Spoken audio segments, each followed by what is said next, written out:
Seems legit. Okay, so the first thing I'm going to do is put it inside my box. It now lives on the ground for easy access, so I'm on my knees doing this. This is an 80 centimeter box, and I mainly got the large one because of my Ragabrush gym bags. They fit in here comfortably enough that I can take good photos.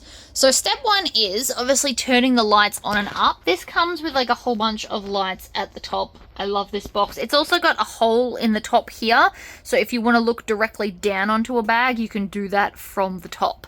I've also got this is a bag hanger. It is adjustable at the back, so when I take photos of bags, I like them to still be sitting on the actual thing, and the handles are just lifted up, so that's still a little bit tall.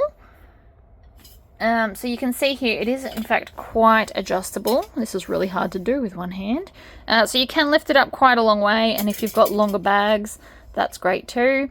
I'm just going to drop it down to about there and hold that thought. Okay, much better. So the handles are now up and pretty much perfectly straight, but it is still sitting on the base. That means that it's not going to rock back and forth. And then from here, I can just adjust myself, moving forward and back to get the perfect photo. If you find that you're getting part of these side parts in it, you can move and adjust this further back in or out to take your photo. So that would be the first photo that I take right here. The next photo I am going to take, we're going to take it off here. Now, if you've got a pocket on the front or back, you may also wish to take a photo of the back. So you would just flip the bag around and take a second photo from right here.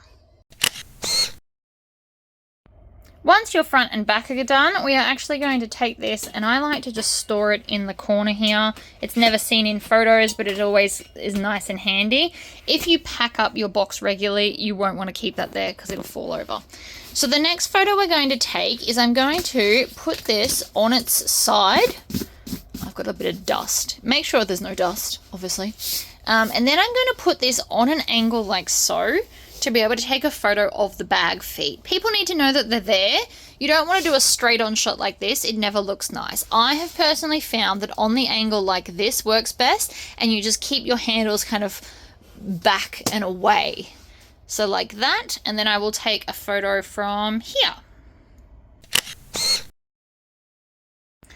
So to take this photo, I actually quickly wiped over the dust as well, and wiped the base just to make sure that there was none of that white chalky dust, I guess. So the next photo we're going to do, we're going to open it up, and then we're going to insert a little plastic thing that I got from Brymax. So she makes these things so that you can open up the bag and see properly. Rather than having my hands in it like this, we'll get the little insert.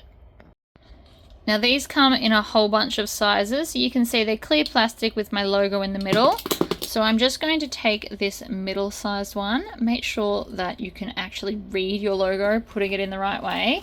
And then we just kind of insert it in the top like that.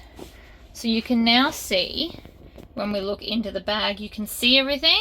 If you get the right angle, you don't get the direct glare of the lights like that. So we'll kind of need to come across like this and then take a photo from here.